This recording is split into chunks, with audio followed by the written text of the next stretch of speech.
regions, in 2 districts assemblies today. What really has been you? Thank you very much. So our core mandate as RCC is to coordinate, monitor, evaluate, and then assess and also provide technical backstopping to the assemblies. And for that matter, the work of an RCC is not an office work. It's a work that requires that you be on the field and be able to assess the situation yourself and also be able to provide support for them. With this in mind, somewhere last 2 weeks, we started to officially tour the districts following a successful confirmation of the MMDCs. We started with Afuano South East and Afuano Southwest. We had to follow through with the others, and then we had the unfortunate incident happening. This week, we have resumed with the tour. So today, we combined 2 constituencies, 2 districts or assemblies. I Afuano North Municipal, and then Echuma Ngobija North Municipal, and also listen to them and also update them on key government decisions so far as the work of the assemblies are concerned. Following which, we call on some key chiefs and traditional leaders within the various assemblies.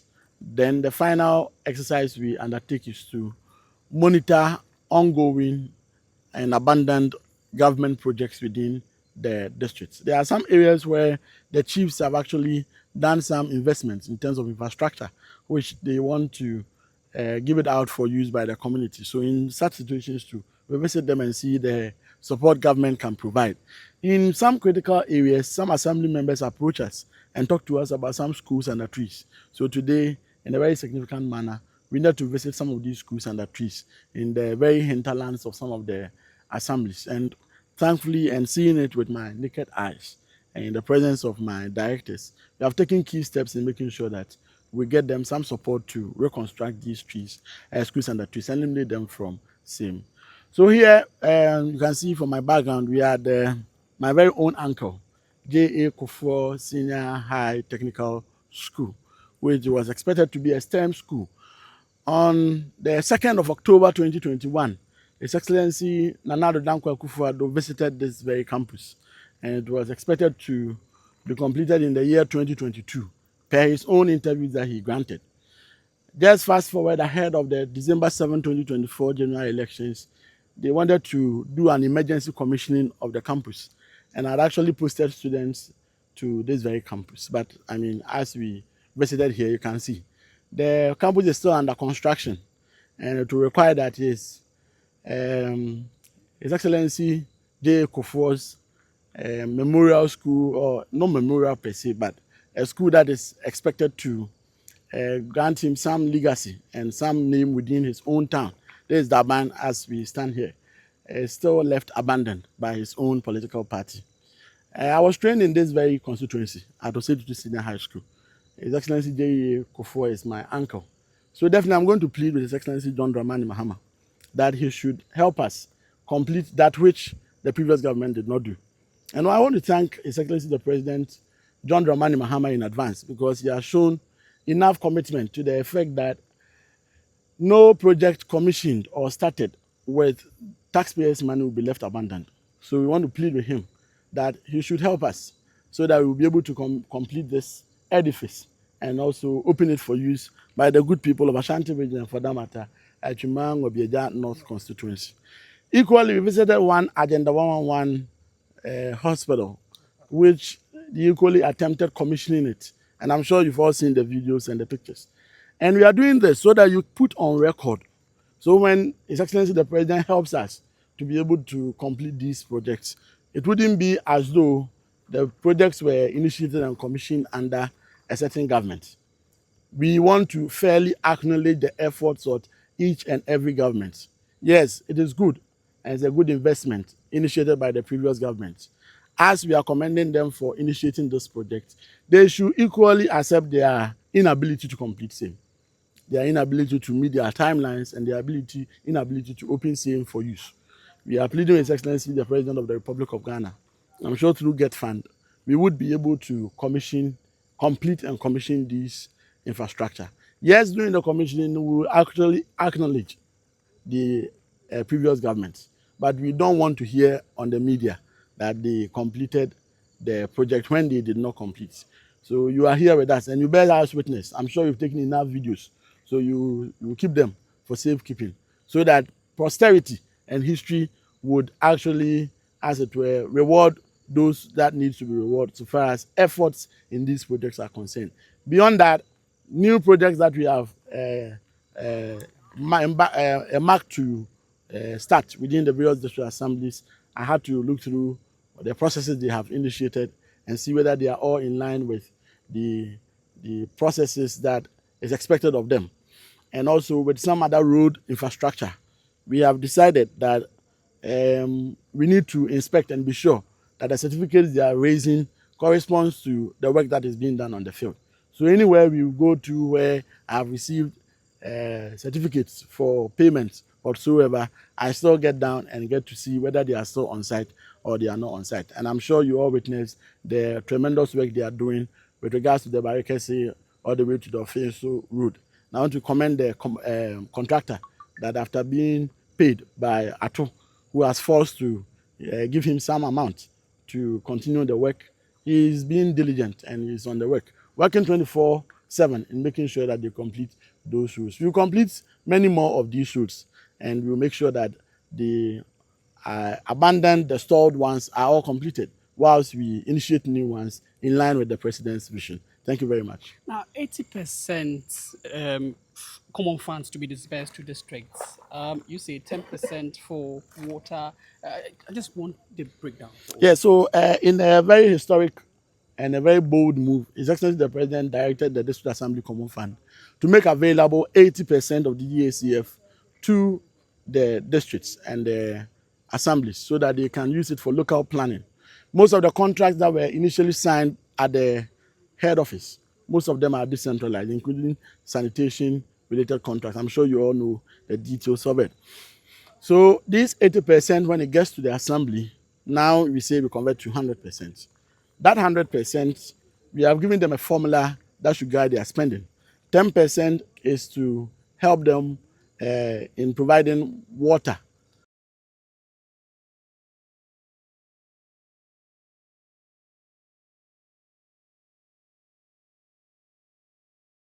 And health interventions at the district assembly level. Another 10% for educational infrastructure and intervention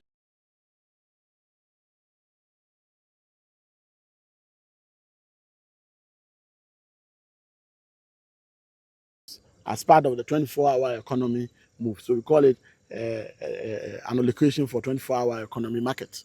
Also, another 20% that is allocated for legacy projects. And legacy projects, I mean, to by extension, it covers all projects that were initiated by any previous government at the assembly level, which could not be completed. So the assemblies are to use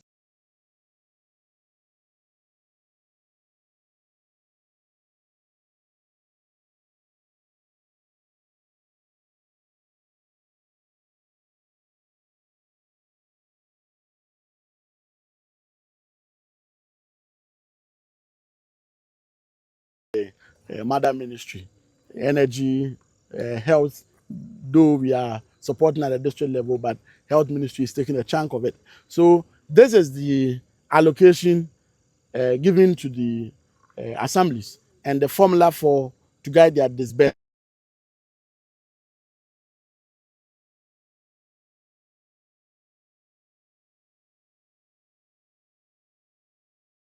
The judiciously spend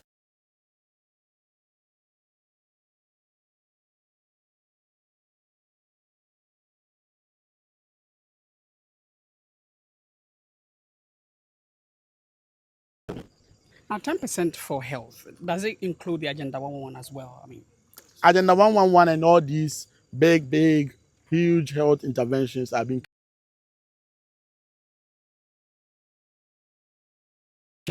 some hospital supplies, but importantly, we expect them to build a minimum of 2 chip compounds. So in the districts, most of the communities are grouped into chip zones, but they are expected to have a physical structure as a chip compound, which would be closer to the people to attend to their health needs before, if it's above them, they can now refer to the district hospitals or the health centers as it may require.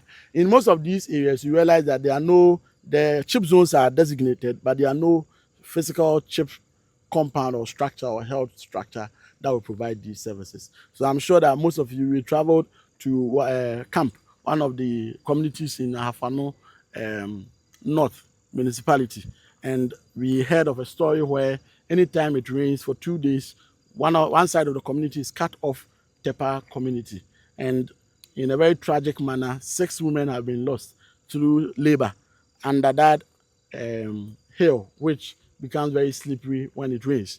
So what happens is that if you have a chip compound or a health center that is close by, you have midwives, you have health practitioners who are stationed there and are closer to the people, so that they will be able to provide that emergency intervention for the people, even without having to transport them without any justifiable reason.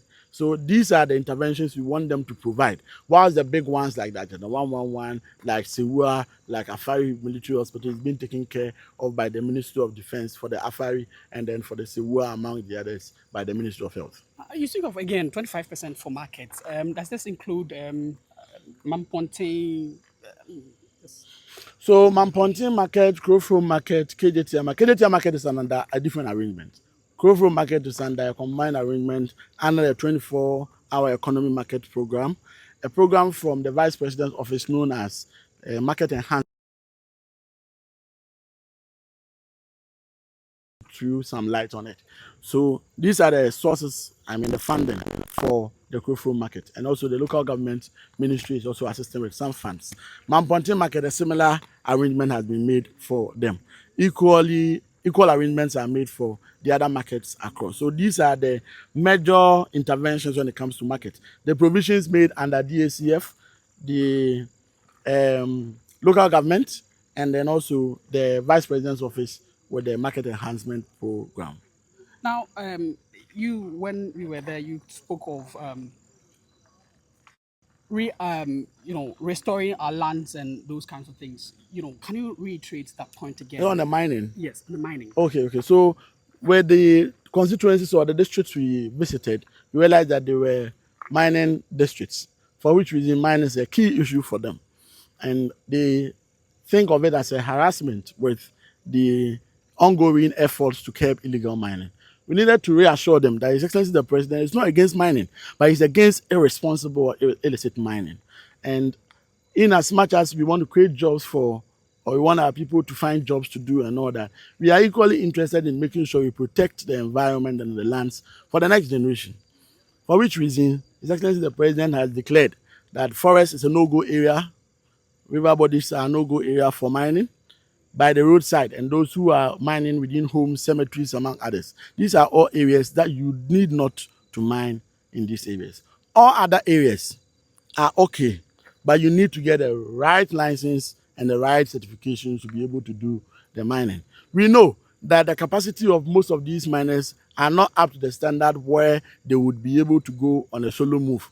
So what the Ministry for Lands and Natural Resources through Honorable Amoakohene brought up is the cooperative mining. What the cooperative mining seeks to do is that we put the youth in groups of 5, 10, 15, then we put their resources together, and as a government, even support them further, give them the license, give them an area to mine. What we expect of them is for them to mine responsibly and be able to cover as they mine. Once they're able to do this, I'm sure we should be able to even give them more concessions once they are doing it well.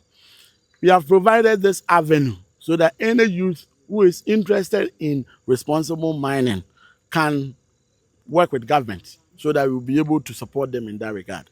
Anyone who wants to stand against us and do what would meet his or her whims or caprices definitely would not find it easy with us. So it's either you join us through the cooperative mining and get it done the right way, or if you decide to do elsewhere, something else, then we come after you as a state. So these are the opportunities we have given out to the youth, and we have decentralized it. So the ComSdep team will bring forms and the application processes all the way down to the assemblies, so that it will be closer to the people and they will be able to know that it's a very fair and transparent process for the application of same.